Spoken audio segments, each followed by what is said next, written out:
This is like the person who's anaphylactic to peanuts. All of us sit here and eat peanuts all day long and there's no problem. But when you have anaphylaxis, you smell a particle of peanut, boom, the whole entire immune system and the inflammatory system kicks off and you die. What's up, tribe? Hey, I got a real special guest, man.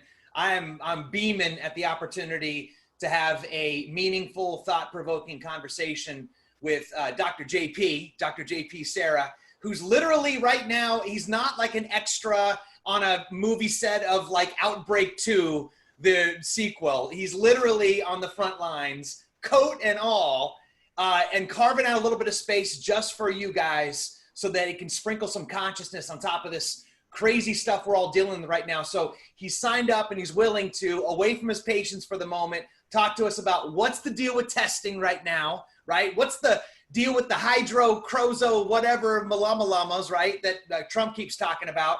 And then if we got time, we'll even get into a little bit of immunity certificate, which is a fancy $10 Jeopardy frame that he's just telling me about.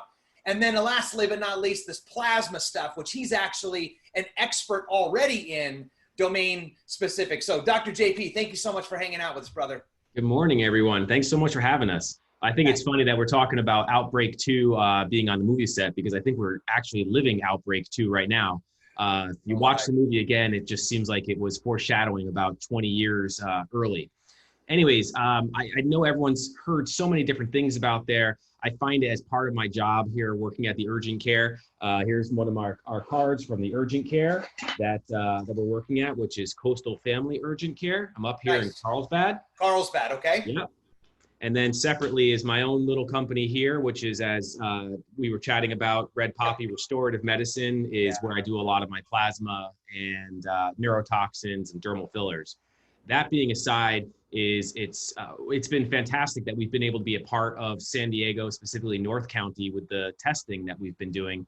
And we have really navigated to make sure a lot of information is given out. We're not just a drive-through where you come up. I want people to understand, what does it mean when you come into me today? When you come in and you feel like you may have had symptoms that were related to COVID-19, we're going to talk about what those symptoms are. And does the test even help you, or have we already made our decision without having that test? Man, you know what, if I could, it's just say a little bit more about that, because I'm even saying this for myself. Like, I imagine, like, if I get symptomatic, like, what does that even mean? Like, do I just need to go down to Rite Aid and get like some Theraflu like I would in any other situation? Or do I got to go full on COVID detail? Like, what do you recommend we do? Well, when and if we have time, we could certainly get into vitamin C and how that might be something that's kind of separate, above and beyond. This is a virus. We've all experienced viruses in different ways in our lives. We usually call it the common cold. Some people say, I've got the flu. Some people get chicken pox. Some people, God forbid, get HIV. A virus attacks our body differently than a bacteria. And so you're not running to see me in order to get antibiotics. It is only with influenza that there is something called Tamiflu that we actually have a little bit of a way of helping you with your symptoms. There's nothing that's been designed or made specifically for the SARS-CoV-19 virus. And now listen, the correct way of saying it is SARS-CoV-19. This is a coronavirus. It's not as novel as we say it is. The way it's infecting us is novel, but this is the same type of virus that is known as MERS, which is the Middle Eastern Equine Respiratory Virus, as well as SARS that came out back in 2003. So we have a lot of information. When you get these symptoms, it's symptomatic control, because I don't have a magic weapon that's going to make things better. Although we'll talk a little bit about hydroxychloroquine a little bit, how that could be something, as well as convalescent plasma. If you get symptoms, stay home. You don't need to go out. If your symptoms start getting bad, if you start getting severe shortness of breath, that's the one we worry about. A lot of people are going to get chest tightness from this. That's the inflammation. Think about a sprained ankle. If you sprain your ankle, it's obvious, it kind of hurts to walk on it. You don't think it's broken. You don't need to come in and see me. But it doesn't mean that it's suddenly going to stop hurting. The ankle is still inflamed and still sprained. When you're dealing with COVID, your lungs will be inflamed and the symptoms will last a little bit longer. We've been calling it a viral pneumonia. It's better thought of as a pneumonitis, which means inflamed lung tissue. It's our body's response to this that's been the problem. Wow. Exactly. The body sees the virus and it responds to it over abundantly, over exuberantly. And that is where we're having these problems. And so what people are responding to this differently, which is part of the panic, right? Like you've got some cats that got it and we're just like, oh yeah, I got a little sniffle. And then other people are going right to the, the breathing thing, whatever the heck that's called. Sorry. Non-technical dude in the conversation. Needing to be on a ventilator. There you go. Ventilator in like hours, so, and so basically what you're saying is there's almost kind of like this imaginary scale. And it's really hard to do because we're all paranoid and freaked out and traumatized by this thing. But you almost have to imagine that if you fall underneath that normal scale of inflammation and tightness, cool, manage the symptoms, do this, stay the blank at home. But then there's this part where it's like, okay, dude, I'm starting to now lose my control of the breath part. And then boom, it's time to go in. Is that true? That's the best way of thinking of that. If you are starting off and you're having some mild symptoms and they're not bothering you that bad, and the day has moved on and it's gotten slightly worse, you can expect that. This is like the common cold. It's like, I think I'm coming down with a cold. The next day you're like, yeah, I'm pretty sure this is a cold. Yeah, it's getting pretty worse. I don't really want to get out of bed too much. That's all fine. That's not what's happening. What's happening in people that are having a problem is, and that could be the way I respond to it, and my identical twin could just have a different response to it where it just triggers things a little differently in the body. And you go into what we call a cytokine storm, which is when all of our inflammatory markers go up in our body and our whole system crashes. This is like the person who's anaphylactic to peanuts. All of us sit here and eat peanuts all day long and there's no problem. But when you have anaphylaxis, you smell a particle of peanut, boom, the whole entire immune system and the inflammatory system kicks off and you die. You die.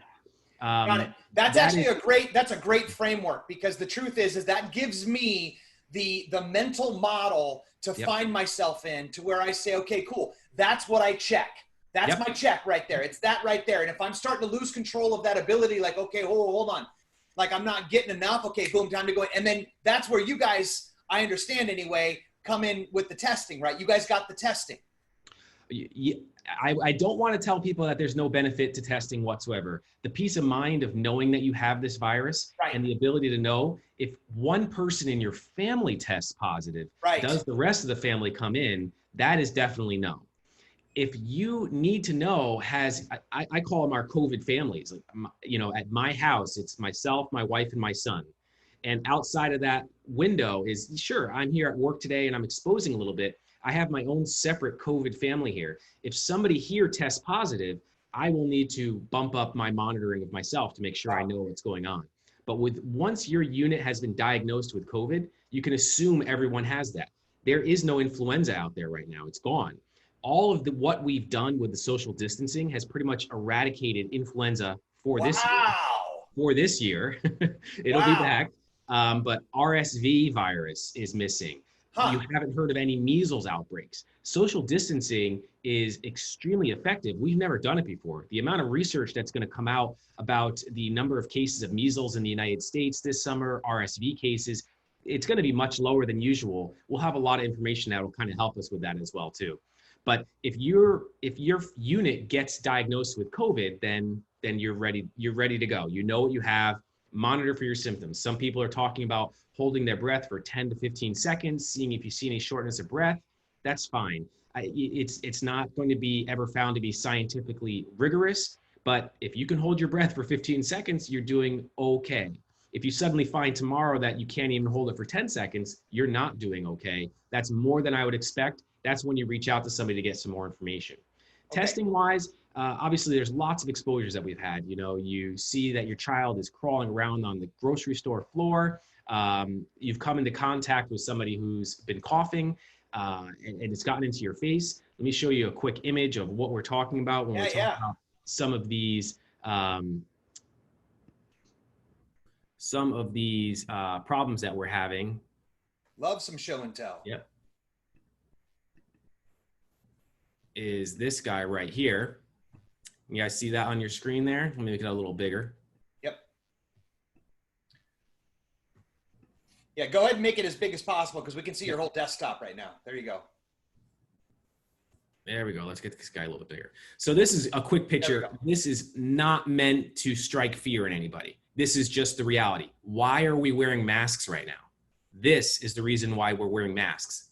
This person is me without a mask on and a cough or a sneeze.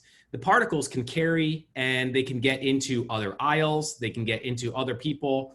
And if you're wearing a mask, it essentially drops that transmission down to almost nothing. The particles do not fly. They do not survive. This is the reason why we're wearing masks. So when people are saying, I need to wear an N95 mask, no, I need to wear an N95 mask if you cough in my face while I'm testing you, but you don't need an N95 mask out in public because we're all wearing masks that are stopping this. And so there's not particles flying around in the air. So that's what you need to understand with the reason why you can use a bandana or a scarf is to protect you from having one of those symptoms right there. Wow. Okay. So that's what I wanted to get across with the mask. So we should all be wearing some sort of simple face mask, bandana to stop that particle from going as far as it typically does in the air. Okay. With testing, we do need to know who is going out there and who has it right now. Are there any outbreaks that are still going on? The reason why this feels a little different for us in San Diego is because we actually don't have that many positives. We are testing about 1,000 people a day. They have about 1,000 people a day dying in New York City, never mind 1,000 tests being done. Of those tests, we've been between 50 and 100 positive tests for the past week and a half to 2 weeks. I'll bring up that graph right there because I don't think anybody should be more proud than San Diego as to what we're dealing with some of these, with what's going on here in our city.